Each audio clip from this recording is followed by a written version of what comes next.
Bienvenidos a Espacio Libre. En esta edición vamos a estar hablando con quien para mí es uno de los mejores economistas que tiene España, Daniel Lacalle, doctor en economía.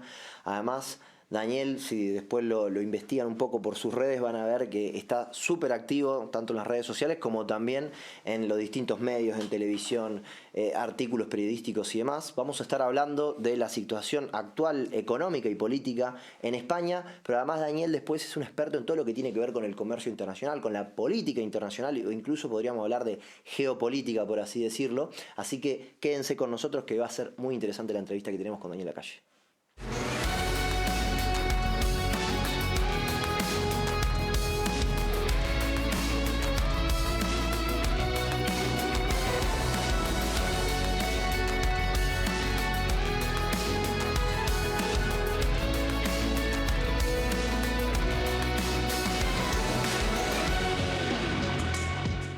Bueno, ahora sí, Daniel Lacalle, muchísimas gracias por estar acá. Muchas gracias, Nacho, gracias por invitarme. ¿Te gusta un poco la escenografía? Uy, fíjate, estoy encantado, es todo maravilloso. Con los grandes líderes. Grandes líderes para la defensa de la libertad, o sea, que una maravilla. Estaba pensando quiero hacerte preguntas sobre España, pero ahora justo que hablamos de grandes líderes, ¿están faltando estos grandes líderes ahora en la actualidad? Yo creo que nos falta una unión de líderes como fue la de Reagan y Thatcher, ¿no? Nos falta que haya un liderazgo que inspire no solamente a los partidos o a los gobiernos de la misma ideología, sino a los contrarios. Recordemos, por ejemplo, en España es muy claro que el liderazgo de Reagan-Thatcher, y no olvidemos a Juan Pablo II, que fue muy importante, también fue esencial para que los gobiernos socialdemócratas de Europa y de otros países pues abrazasen las ideas de la libertad, siempre con bastante menos fortaleza que Ronald Reagan o que Margaret Thatcher, pero claramente fue un liderazgo muy, muy importante. Yo creo que puede ser que con este avance de líderes como Javier Milei o como Donald Trump se conforme algo parecido. ¿Pero por Europa? Porque en Europa estás viendo algún liderazgo así, de un estilo... ¿Te gusta algún liderazgo en Europa? Quizás me puede decir, no sé, Meloni, por ejemplo, no sé. Bueno, yo creo que estamos en... Si hacemos el mismo símil que hacíamos antes, de finales de los 70, principios de los 80, estamos en ese momento similar al de 1979, 1980, en el que muchos líderes van escuchando lo que llega de Thatcher y Reagan, ¿vale? Pero que todavía no lo han abrazado al 100%, ¿no? Pues yo creo que Meloni está haciendo un trabajo increíble en Italia, está haciendo un trabajo tan bueno que ni la Comisión Europea ni nadie se atreve a criticarlo, ¿no? Fíjate como aquí en España se ha dejado de comparar a España con Italia porque los datos de Italia son muy positivos. Yo creo que, por supuesto,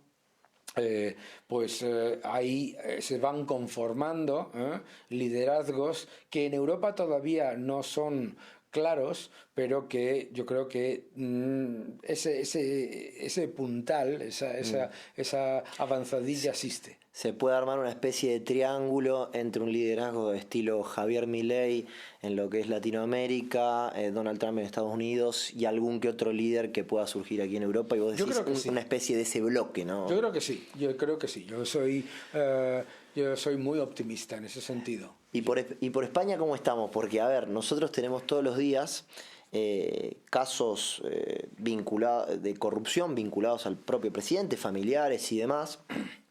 Y sin embargo, mucha gente podría decir, bueno, esto en un país que tenga una mayor exigencia o seriedad, Pedro Sánchez no seguiría en el poder. Claro. Sin embargo, sigue. Entonces, ¿por qué sigue Pedro Sánchez en el poder? Bueno, Pedro Sánchez sigue en el poder porque ha entendido perfectamente la batalla cultural. Pedro Sánchez es una persona que nos puede parecer ideológicamente rechazable e incluso personalmente reprobable, pero que entiende perfectamente la política y el momento político en el que estamos. Entonces, él lo que hace es buscar constantemente alianzas que le mantengan en el poder. Es decir, él lo que busca son los elementos que le mantienen en el poder, acercando posiciones con el que sea. Ok, pero eso también estaría implicando que ciertas instituciones que vendrían a actuar de contrapoder están fallando un poco en España. Bueno, yo creo que el Poder Judicial está haciendo un trabajo impecable, ¿no? Y yo creo que la prensa también. Por eso Pedro Sánchez tiene una inquina tan evidente con la prensa y con el Poder Judicial. Los bulos y etcétera. Claro. Entonces él lo que hace, obviamente desde una estrategia muy clara, es orientar su mensaje constantemente a su votante, buscando el enemigo exterior. Los jueces que le investigan a él o a su familia o a su mujer o a su hermano son jueces fascistas, ¿no? Los medios de comunicación que sacan noticias que no son las que ellos quieren, son medios de comunicación de la fachosfera. Claro. Y ahora, ¿y la sociedad qué rol juega en todo esto? Porque, a ver, los políticos no salen de una flor, ¿no? Salen de una sociedad. ¿Cómo juega la sociedad este papel aquí? Porque decíamos, bueno, está bien, el Poder Judicial está actuando de una manera buena, los medios de comunicación también están haciendo lo suyo, pero bueno, la sociedad hay veces que parece que le falta un poco más de capacidad de reacción ante semejantes hechos de corrupción, que creo que si esto lo pensábamos hace 10 años o 15 años, era imaginable que pasaran cosas así en España. Nosotros estamos acostumbrados a ver las noticias de otros países en las que ante unos malos datos electorales o lo que sea, dimiten los líderes, ¿no? Curiosamente en España, cuando en las elecciones británicas hay un mal dato de los laboristas, recuerdas cuando de los liberales o de los conservadores, y dimite una persona, lo vemos como algo como una debilidad, ¿no? Y es una fortaleza del sistema democrático y de la sociedad civil. Es verdad que España es una democracia muy joven, ¿de acuerdo? Y por lo tanto que tiene todavía mucho que aprender en ese sentido. Pero al final, lo veas como lo veas, los casos de corrupción afectan mucho a los líderes, y lo hemos visto con los de todos los colores. Sí, lo que es bastante sorprendente, porque incluso en las elecciones anteriores, que Sánchez compite, pierde pero gana, ¿no? Y Feijóo gana pero pierde, ¿no? Porque el que tuvo la posibilidad de formar gobierno fue Sánchez, haciendo esta especie de alianza Frankenstein. Ahora, te quiero vincular un poco el principio de la charla, que hablábamos de los nuevos liderazgos mundiales que tenemos, y su vinculación con Europa y con España. ¿Qué implicaría, qué significa que Trump esté en el gobierno, sobre todo para Europa? ¿Cómo ves eso? ¿Europa tiene que hacer su propio camino o tiene que empezar a ver si empieza a aliarse un poco más a lo que está intentando hacer Trump en los Estados Unidos y a nivel mundial? Yo creo que la Unión Europea tiene una enorme oportunidad. La administración Trump es una gran oportunidad para la Unión Europea para abandonar todas esas políticas que han destruido la industria, la agricultura y la ganadería europea. La Unión Europea no debería estar en estancamiento. La eurozona no debería estar en estancamiento. Esto no es una casualidad. La Unión Europea tiene talento, tiene capital humano, tiene empresarios, tiene empresas maravillosas. ¿Pero y qué pasó? En el 89 se cayó el muro. Y ahí vimos que hubo un sistema que triunfó y otro que fracasó. Claro. ¿Qué pasó? El problema ahí fue un problema claramente del centro derecha global.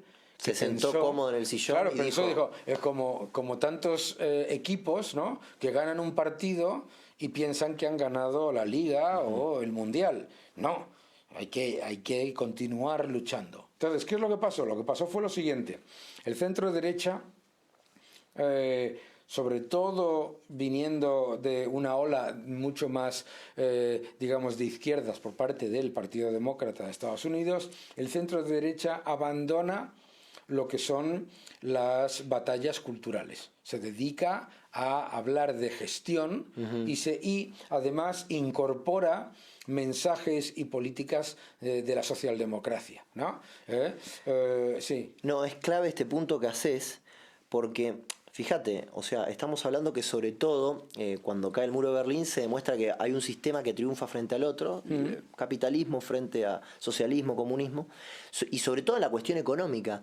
Y esto que decís, la centroderecha o la derecha abandona un poco las otras luchas, claro, y quienes las tomaron, porque claro, todo lo que tiene entonces, que ver hoy día con el marxismo, el marxismo cultural, el lo que marxismo cultural bebe de las enseñanzas de Antonio Gramsci, que explica perfectamente que lo que tienen que hacer los intelectuales ante la evidencia de que las masas populares votan a la derecha, es tomar los centros de información y de formación cultural. Totalmente. La cultura, la educación, los medios de comunicación, etcétera.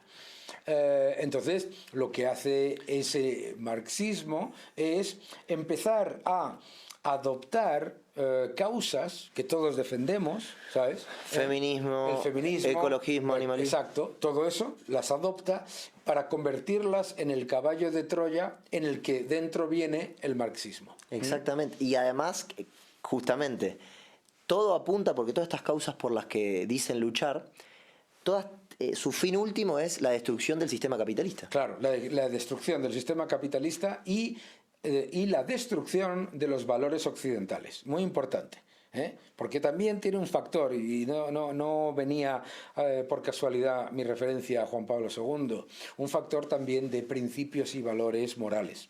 ¿De acuerdo? Por eso, ese marxismo cultural, a pesar de venderse como feminista y pro homosexuales o de colectivos LGTBI, se alía con teocracias asesinas que ejecutan a homosexuales y no ven la contradicción, porque el objetivo común es la destrucción de no solamente el sistema económico capitalista, sino el sistema de instituciones independientes y contrapesos y de valores y principios morales de lo que llamamos la cultura occidental.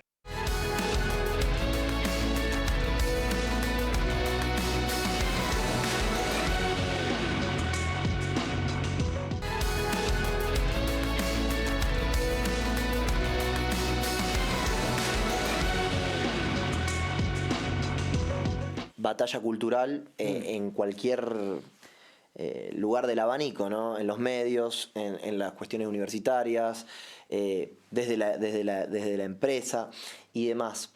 Me gustaría meterme un poco en el fenómeno, y sé que además tú eres muy amigo de Javier Milei, del presidente en Argentina, porque imagínate, para Argentina, un país que siempre estuvo gobernado por políticas más bien socialistas, peronismo, después kirchnerismo, que es todavía peor que el peronismo y demás, Milei podríamos decir que llega a la presidencia dando la batalla cultural. Totalmente. Quiero que me cuentes un poco cómo estás viendo el fenómeno argentino y si le ves chances de producir una especie de efecto contagio en otras regiones de Latinoamérica y por qué no, cruzando también el Atlántico o incluso en otros países, ¿no? Yo lo veo muy claro, y la razón por la que creo que además ese efecto dominó, esa ola de libertad, se va a expandir mucho más y a expandir muchísimo más rápidamente, es porque además Javier Milei está consiguiendo unos resultados económicos y sociales espectaculares. Entonces, es una sorpresa para todo ese establishment, para todo ese mainstream socialdemócrata que había cooptado todos los medios de comunicación, etcétera, tener que decir, pues sí, ha reducido la inflación, ha reducido la pobreza, la economía está creciendo, el peso se está revalorizando, sí, etcétera, ¿no? Entonces, yo creo que es un poco, también volvemos a lo que pasó en Estados Unidos y Reino Unido. Cuando llega Margaret Thatcher al Reino Unido, el Reino Unido era un país que, según Henry Kissinger, estaba condenado a pedir, mendigar o robar. ¿Sabes? Duro el diagnóstico. Entonces, claro, ¿qué es lo que pasaba? Pues todo el mundo pensaba, el Reino Unido no tiene ninguna solución. Y de repente empiezan a ver, oye, pues el Reino Unido va bien. Y es verdad, recorta el gasto público y hay un periodo de recesión, pero se fortalece la economía privada y resulta que se genera un boom económico y social en el que los pobres se hacen más ricos, y efectivamente los ricos también se hacen más ricos, todo el mundo se hace más rico. Yo creo que eso es parecido a lo que a ese efecto que tú dices, que yo creo que se puede dar gracias a Javier Milei. Sí, no, la verdad, además lo que fue impresionante también en la Argentina fue de la manera en la que entró Milei, porque generalmente en cualquier lugar diríamos que los que asesoran un poco para votar son los padres a los hijos, y aquí se dio a la inversa, eran los más jóvenes diciéndole a los padres, a ver, esta persona tiene que ser presidente por esto y por esto y por esto. ¿Y te parece que un poco esto, por ejemplo, Milei, que sigamos con el caso de Milei, la pandemia, yo creo que le dio también un espacio a Milei, porque también la pandemia, cuando sucedió, que fue una locura, unas cuarentenas cavernícolas y prehistóricas que teníamos, a los que más afectaron eran a los jóvenes, si te lo pones a pensar. Eran los que más tenían, menos riesgo tenían contra la enfermedad, los que lo dejaste sin salir, sin ver a las parejas, etc. La pandemia fue el gran error del estatismo. Se utilizó la pandemia para llevar a cabo un experimento especialmente peligroso de control social, que tuvo un efecto boomerang sobre todos los gobiernos que implementaron esas restricciones. ¿Y por qué? Porque la gente de repente se dio cuenta de que el Estado no estaba para protegerte, sino que estaba para reprimirte. Porque una cosa, por supuesto, es una serie de medidas que están completamente acordadas por todo el mundo, y otro, las ridiculeces que se implementaron por decreto en Argentina y en España. Tuvimos los dos países en el que más cantidad de ridiculeces se aprobaron para reprimir a la población y para convertir a los ciudadanos en comisarios políticos contra sus propios vecinos. Y yo creo que eso ha sido un factor esencial, en el que la gente, claro, la libertad es como el agua o el aire. En el momento en el que te falta, lo empiezas a notar. Mientras la tienes, nadie piensa, oye, qué importante es el aire o qué importante es el agua. Y yo creo que a los jóvenes en particular, una pandemia que fue especialmente agresiva en esas medidas represivas contra los jóvenes. Te voy a dar un ejemplo. Yo tengo dos hijos que estaban estudiando en la Universidad de Edimburgo. En Escocia se decidió que eran los jóvenes los que estaban poniendo en peligro a la población. Los que estaban contagiando. Se encerró a los jóvenes en algunos dormitorios universitarios, etcétera, etcétera, tirándoles sándwiches desde fuera, ¿sabes? Claro, los jóvenes decían, un momentito, este Estado no es un Estado benefactor, este es un Estado represor, ¿no? Totalmente. Aquí se ha utilizado todo. Aquí se le culpaba, en España, se le culpaba a los madrileños de irse a infectar a otros sitios. Se le culpaba a los franceses que vinieron a poder, digamos, ver un poquito de libertad en aquella época. Hemos visto locuras. Fue una gran locura. Ahora, antes mencionabas esto de este Estado protector, paternalismo estatal.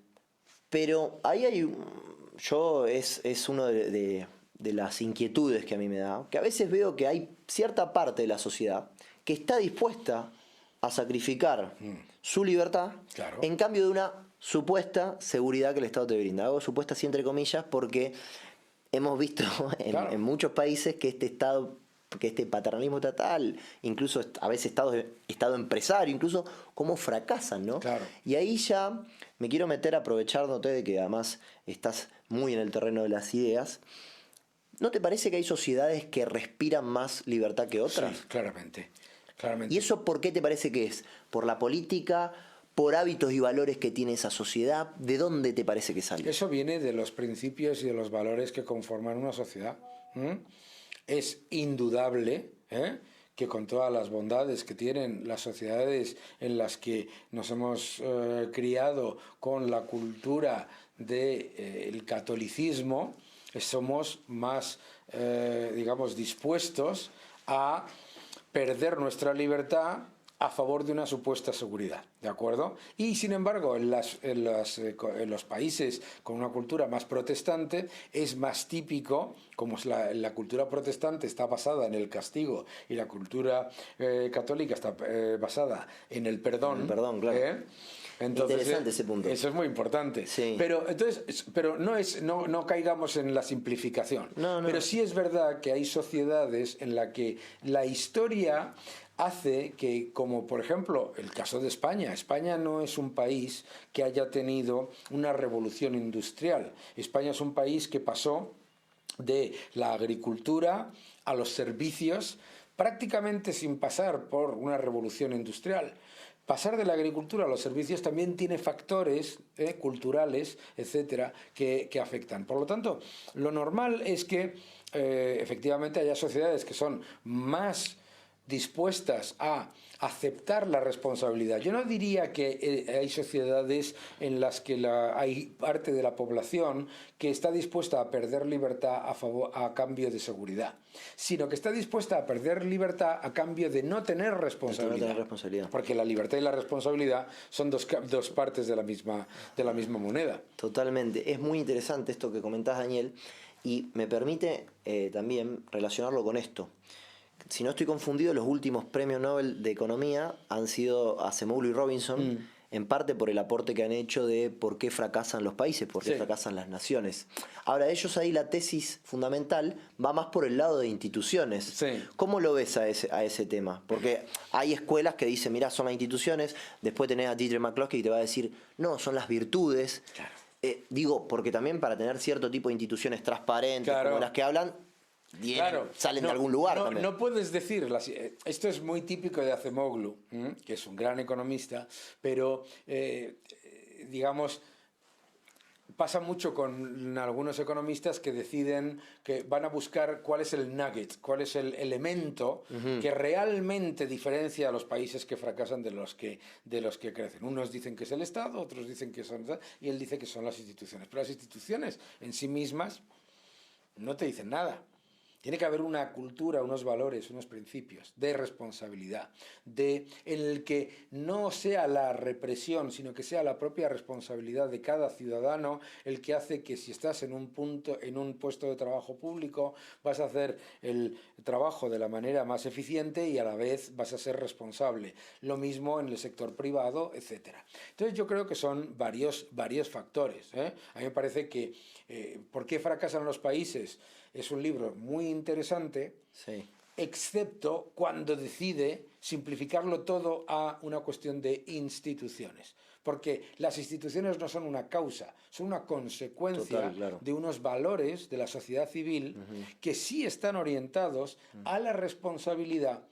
Y por lo tanto son esas sociedades en las que una persona, aunque no tenga la obligación, digamos, legal, dimite por presión o por responsabilidad. No, y además imaginándonos un caso hipotético, pero si vos tenés una sociedad donde son todos delincuentes, ¿qué instituciones van a salir de ahí? ¿No? Claro. Sumamente extractivas, poco transparentes. Las instituciones extractivas, de hecho, son uno de los factores más negativos, ¿no? Y se está conformando un nuevo orden mundial en el que hay una serie de países en los que las instituciones no son independientes, sino que son dependientes. Tienen instituciones muy potentes, pero son instituciones puramente brazos políticos, comisarios políticos del poder, ¿no? Totalmente, están a servicio del gobierno. Claro.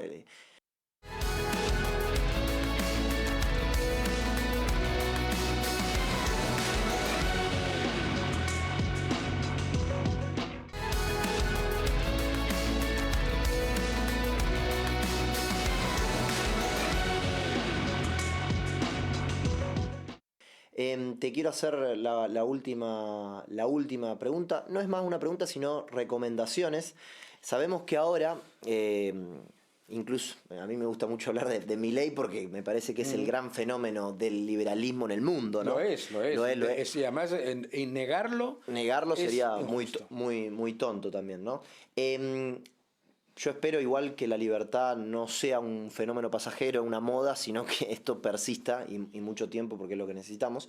Pero que nos recomiendes 3 libros, o sea, para un joven, una persona que dice, hey, estoy escuchando tanto hablar de liberalismo, ¿dónde puedo empezar a informarme de qué principios, qué valores tiene el liberalismo que se te vengan a la cabeza? Hombre, yo creo que vamos, empecemos por claramente Camino de servidumbre de Friedrich von Hayek, El socialismo de Ludwig von Mises. Aquí tenemos nuestro. Y yo creo que Uno lo más. que. Uno más. Y pues mira, una persona que viene, digamos, recién llegada, creo que Economía Básica de Thomas Sowell es un libro espectacular, espectacular. Pero ya como no puedo aguantarme, voy a añadir también Falacias de la Justicia Social, también de Thomas Sowell.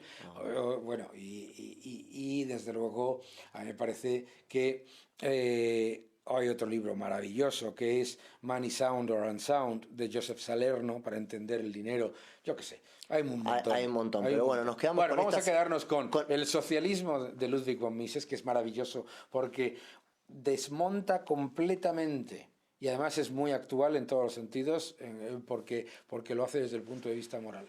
El socialismo, Camino de servidumbre de Friedrich von Hayek Y el de Sowell. y el de Sowell, Thomas Sowell, Economía Básica. Bueno, Daniel, te agradecemos muchísimo por haber compartido todos estos minutos aquí en Espacio Libre. Esperamos de aquí a un tiempo volverte a tener, así que muchísimas gracias. Muchísimas gracias a ti. Bueno, estuvimos conversando con Daniel Lacalle, habrán escuchado toda una lección de economía, de cómo está viendo él la cuestión internacional, de los distintos liderazgos en el mundo. Espero que le haya gustado y nos vemos próximamente en Espacio Libre. Hasta luego.